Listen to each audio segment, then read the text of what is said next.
The marble floor felt cold beneath my feet as I stood there, Mrs. Choi's words still echoing in the grand foyer. But then I heard Hyunwoo's voice, steady and final, "Then I'm leaving too, forever." The look of absolute shock on his mother's face was worth every humiliating word she'd thrown at me. Because in that moment, she realized she'd just lost the most important thing in her life, and it was all her own doing. My name is Jiun, and I should have known that stepping into the Choi family mansion would be like walking into a battlefield. But I'd faced worse odds before, and I wasn't about to back down now.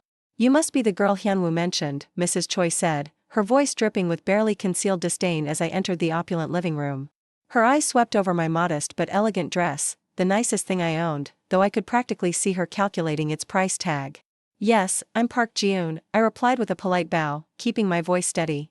"Thank you for inviting me to dinner, Mrs. Choi." She didn't return the bow. Instead, she gestured toward a chair positioned noticeably farther from the family seating area. "Please, sit. Hyunwoo should be down shortly."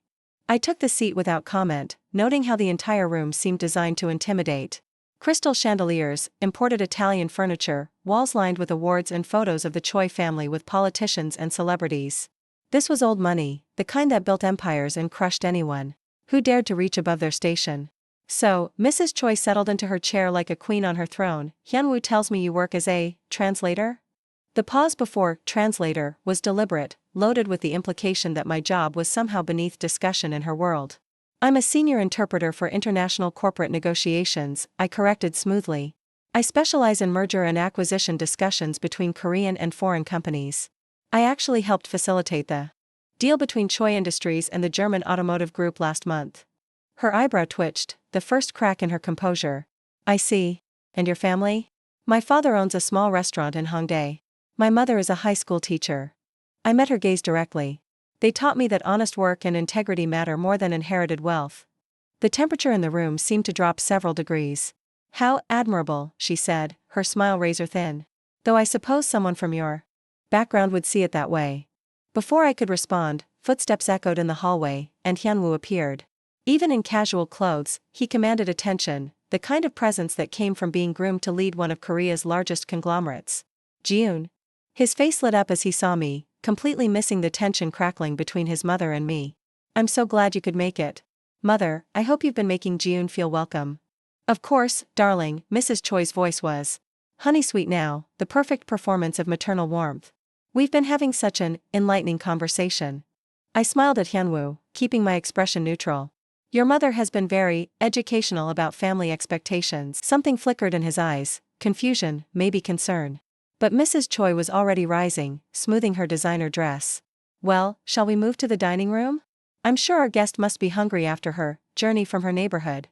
As we walked toward dinner, I could feel the battle lines being drawn. But Mrs. Choi had made one crucial mistake: she'd underestimated exactly who she was dealing with. The dining room was a masterpiece of intimidation, a table that could seat 20, set with china that probably cost more than my annual rent.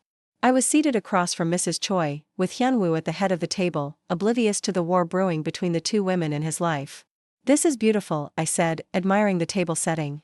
"The craftsmanship is exquisite." "Joseon dynasty?" Mrs. Choi paused, her fork halfway to her mouth. "You know about antique ceramics? My mother's hobby is art history. She taught me to appreciate cultural heritage, regardless of its monetary value." I took a delicate bite of the ridiculously expensive beef. "Though I imagine pieces like these have quite the provenance." "Indeed." Her eyes narrowed slightly. "These have been in the Choi family for over 200 years. Passed down through generations of appropriate marriages." The emphasis on appropriate hung in the air like smoke. Hyunwoo finally seemed to sense something. "Mother, what do you mean by appropriate?" "Oh, nothing specific, darling," she waved her hand dismissively. "Just that our family has always been very selective about who joins our lineage. Background matters, after all. Breeding shows." I set down my chopsticks carefully. "You're absolutely right, Mrs. Choi. Breeding does show." Her smile sharpened, thinking she'd scored a point. "For instance," I continued conversationally, "take your son. Despite growing up with every privilege, he chose to rebuild the company's reputation by focusing on ethical business practices and employee welfare. That kind of character, choosing what's right over what's easy, definitely shows good breeding. It speaks to the values he was raised with." Hyunwoo beamed at the compliment, completely missing the subtext. Mrs. Choi's smile became strained. "Yes, well, Hyunwoo has always been idealistic. I suppose it comes from being too sheltered from the realities of how the world actually works. Oh, I don't think he's sheltered at all, I replied sweetly.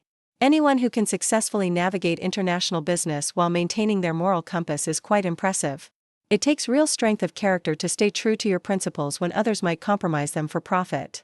The implication was clear, unlike some people at this table.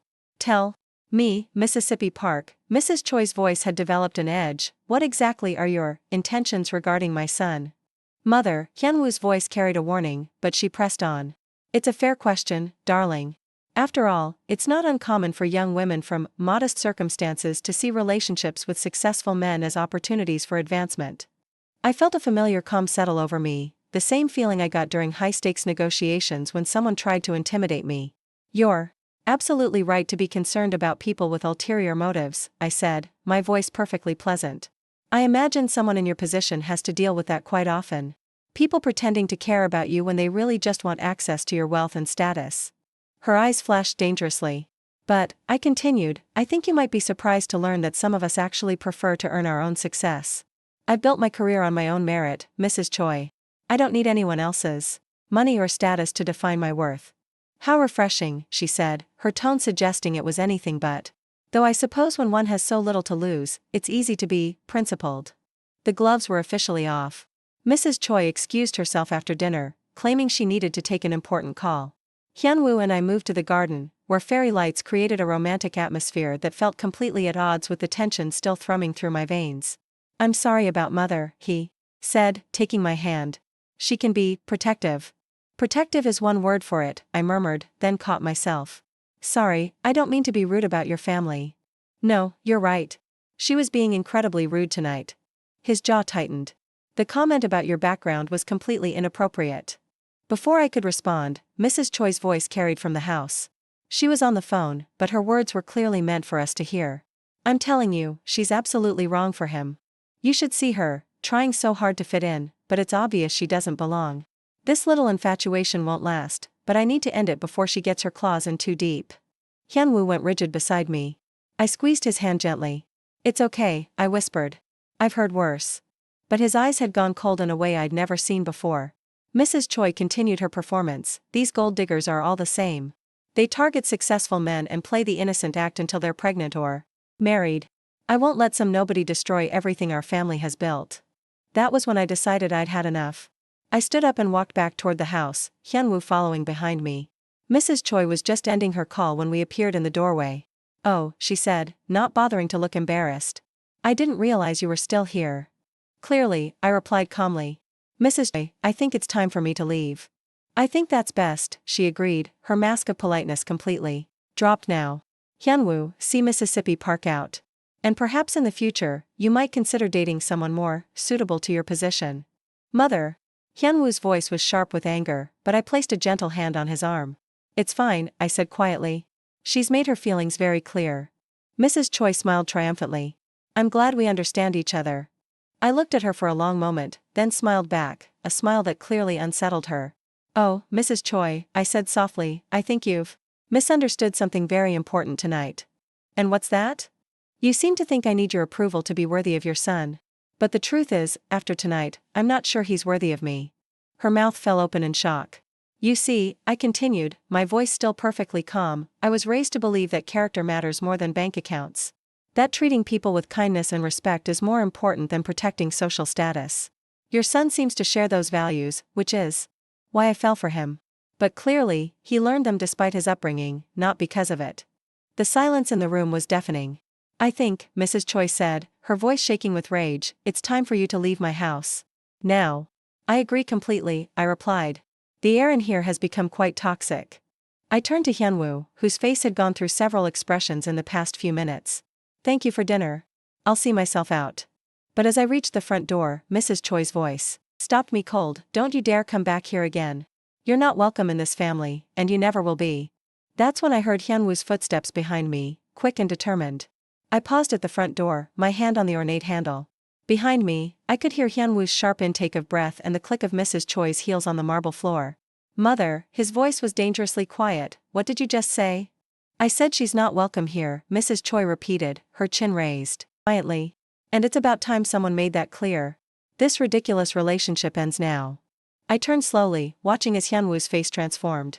The easygoing man I'd fallen in love with was gone, replaced by the steel-eyed CEO who'd built his reputation on unwavering principles. "Let me make sure I understand," he said, his voice carrying the same tone I'd heard him use during hostile board meetings. "You just threw the woman I love out of our house. The woman who, in one evening, showed more grace and dignity than you've shown in months." "Hyunwoo, you're being dramatic," Mrs. Choi waved her hand dismissively.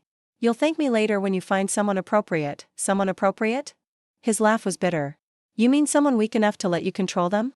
Someone who'll smile and nod while you tear down everyone you consider beneath you?" Mrs. Choi's confidence finally began to waver. "I raised you to have standards. You raised me to believe that how we treat people, especially those with less power, defines who we are." He cut her off. "Did you forget that lesson, or do you just think it doesn't apply to you?" I watched this unfold with fascination. This was the man I'd fallen in love with, not the heir to a fortune, but the person who stood up for what was right, even when it cost him.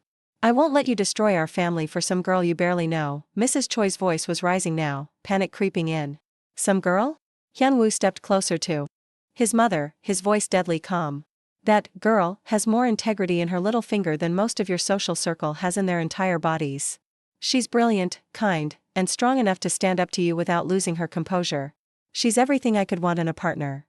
He turned to me then, his eyes soft despite the anger radiating from his posture. "Jiun, I am so sorry. What my mother said is unforgivable." "Hyunwoo," Mrs. Choi's voice was desperate now, "you can't possibly choose her over your family, my family." He spun back to face her. "You just showed me exactly what this family values. Status over character. Appearances over truth. Cruelty over kindness." He moved to stand beside me, taking my hand firmly in his. "Mother, you have exactly one chance to apologize to Jiun. A real apology. If you can't do that, then you've made your choice." Mrs. Choi looked between us, clearly expecting me to say something, to smooth things up, to back down. Instead, I met her gaze steadily and waited. "I won't apologize for protecting my family," she said finally, her voice shaky but stubborn. Hyunwoo nodded slowly. "Then I'm leaving too. Forever." The words hung in the air like a death sentence. "You don't mean that," Mrs. Choi whispered. "I've never meant anything more in my life." He squeezed my hand. "Jiun, would you like to go home? Our home?" The emphasis on "our" wasn't lost on anyone in the room. Mrs. Choi's face went white. "Hyunwoo, please. You can't leave. The company, the family legacy, will survive without someone who values appearances over integrity leading it," he said firmly. "I'll transfer my shares to the board and resign tomorrow." "You're giving up everything for her?" Mrs. Choi's voice cracked. Hyunwoo looked at me, his eyes full of love and certainty. "I'm not giving up anything. I'm choosing what matters." As we walked out the door together, I heard Mrs. Choi's sobs behind us. But I also heard something else, the sound of a woman who'd finally realized that her cruelty had cost her the most precious thing in her life.